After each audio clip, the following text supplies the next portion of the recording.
káàkiri ibi tẹ́ ti ń gbọ́ mi ní òwúrọ̀ yìí pé a kú ìsinmi ti òní. Ọjọ́ ìsinmi ti òní à ń pè ní ọjọ́ ìsinmi àwọn ìyá, èyí tí àwọn bàbá wa nínú ìgbàgbọ́ tí wọ́n ti yà sọ́tọ̀ láti mọ rírì àwọn ìyá wa nínú ìjọ Ọlọ́run, pàápàá jùlọ nínú ìjọ Anglican.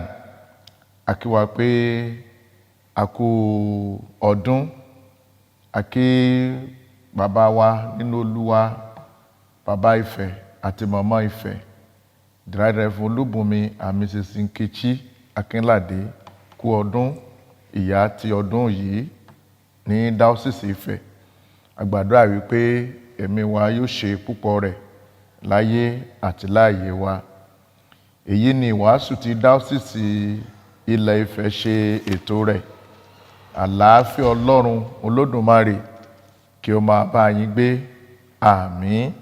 Ẹ jẹ́ kí a gbàdúrà. Olúwa Ọlọ́run Olódùmarè, àwa ń bẹ̀bẹ̀ lọ́dọ̀ rẹ, ràn wá lọ́wọ́ kí a lè pa wá láradà sí jíjọ rẹ ní orúkọ Jésù Kristi Olúwa wa. Àmín. Kókó ọ̀rọ̀ tí a fẹ́ gbéyẹ̀wò ní tọjọ́ ti òní, ni mo pè ní ìyípadà sí àwòrán rẹ̀. Ìyípadà sí àwòrán rẹ̀. Èyí tí a lè sọ pé transformed into his image. Ẹsẹ̀ ọ̀rọ̀ Ọlọ́run ó ní ìwé Kọ́ríńtì kejì orí 3 ẹsẹ̀ 18 tó kà báyìí pé ṣùgbọ́n gbogbo wa ń wo ògo Olúwa láìsí ìbòjú, bí ẹni pé nínú àwòjíji a sì ń pawádà sí àwòrán kan náà láti ògo dé ògo, àní bí láti ọ̀dọ̀ Olúwa tí í ṣe ẹ̀mí. Nínú ẹsẹ̀ ọ̀rọ̀ Ọlọ́run yìí, Paul Apostoli ní a ti pawádà sí àwòrán kan náà pẹ̀lú Ọlọ́run. Àwòrán Jésù Kristi láti ògo dé ògo nípa ẹ̀mí Ọlọ́run.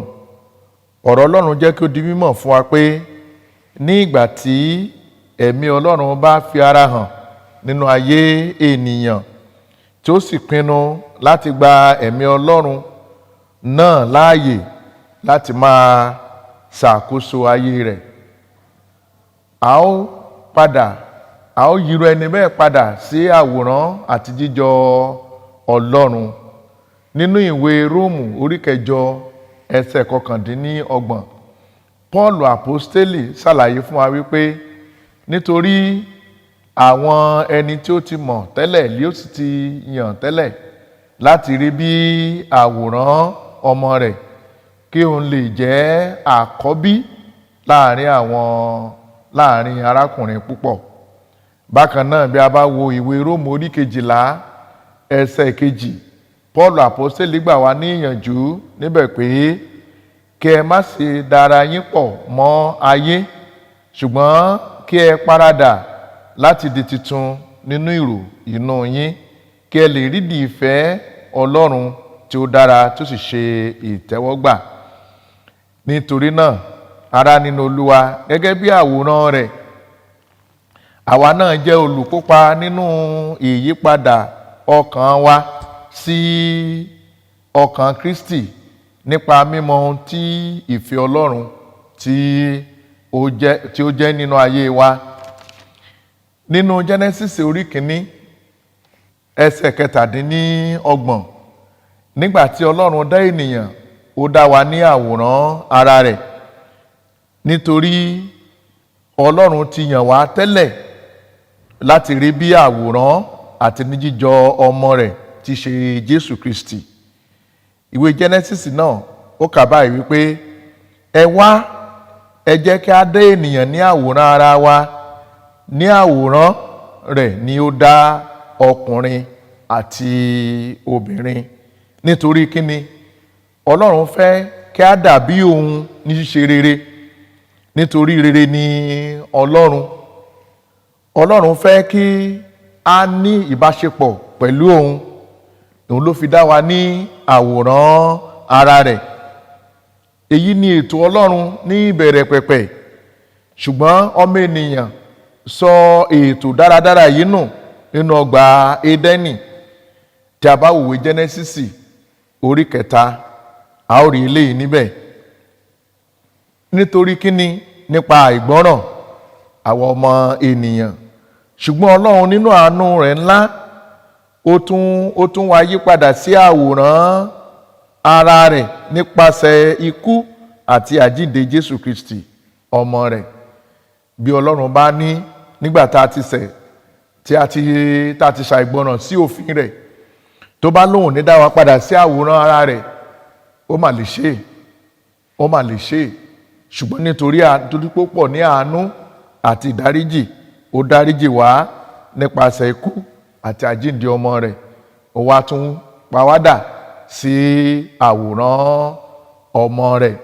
Ará nínú Olúwa, bí Ọlọ́run yìí bá pàwádà sí àwòrán rẹ̀ lójoojúmọ́, kí ni Ọlọ́run wá ń retí lọ́dọ̀ èmi àti ìwọ?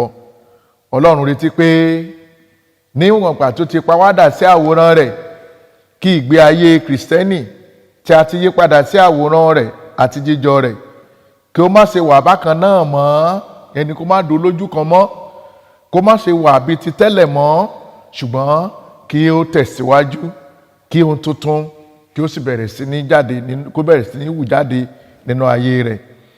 Ìwé Kọ́ríńtì kejì orí 5 ẹsẹ̀ 17 sọ wípé bí ẹnikẹ́ni bá wà nínú Kristi, ó di ẹ̀dá titun. Kíyèsí, ohun àtijọ́ ó ti kọjá lọ, ohun gbogbo di tuntun. Ìyẹn ni ìtumọ̀ ìyípadà sí àwòrán rẹ̀. Nígbà tá a bá yí wa padà, tá a pàwádà sí àwòrán Ọlọ́run, àti di ẹ̀dá titun nínú Ọlọ́run. Ẹni tí a ti yí padà sí àwòrán àti jíjọ Kristi gbọ́dọ̀ gbé ìgbé ayé jíjẹ́ olóòótọ́ àti ní sísìn Olúwa nìkan ṣoṣo. Nítorí pé ó dá wa ní àwòrán ara rẹ̀, kí àwa kó lè máa yìn, kí àwa kó lè máa gbé ògo rẹ̀ ga. Ẹ̀yin ènìyàn Ọlọ́run, ìparadà àti ìwà mímọ́ wa ni a ó gba èrè rẹ̀ nígbà tí ayé òṣì ẹ̀ṣẹ̀ yìí bá wá sí òpin. A ó sì máa wà pẹ̀lú Ọlọ́run àti Kristi ní ayérayé.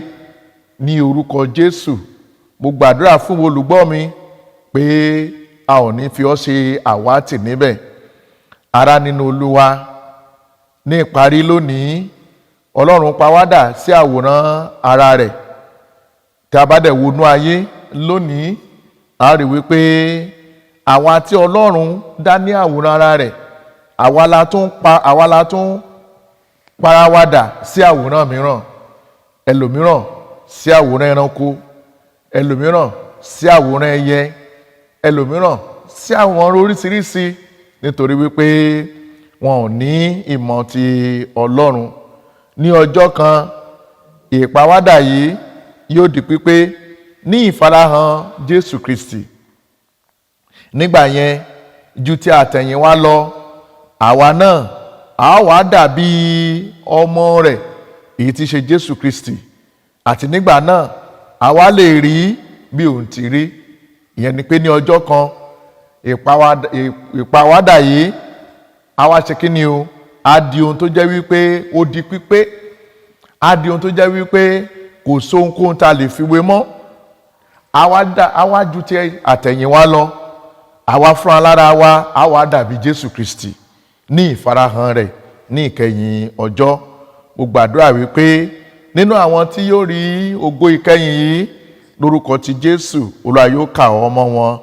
Bí ó tilẹ̀ jẹ́ wípé a sì ń bá ẹ̀ṣẹ̀ jagun nípa ẹ̀mí tí ń ṣiṣẹ́ nínú wa, ṣùgbọ́n fún àwọn tí kìí ṣe ọmọ Ọlọ́run, kò sí ìjàgùdù kankan fún wọn, nítorí ẹ̀mí kò tí ì dá wọn lẹ́bi ẹ̀ṣẹ̀ wọn.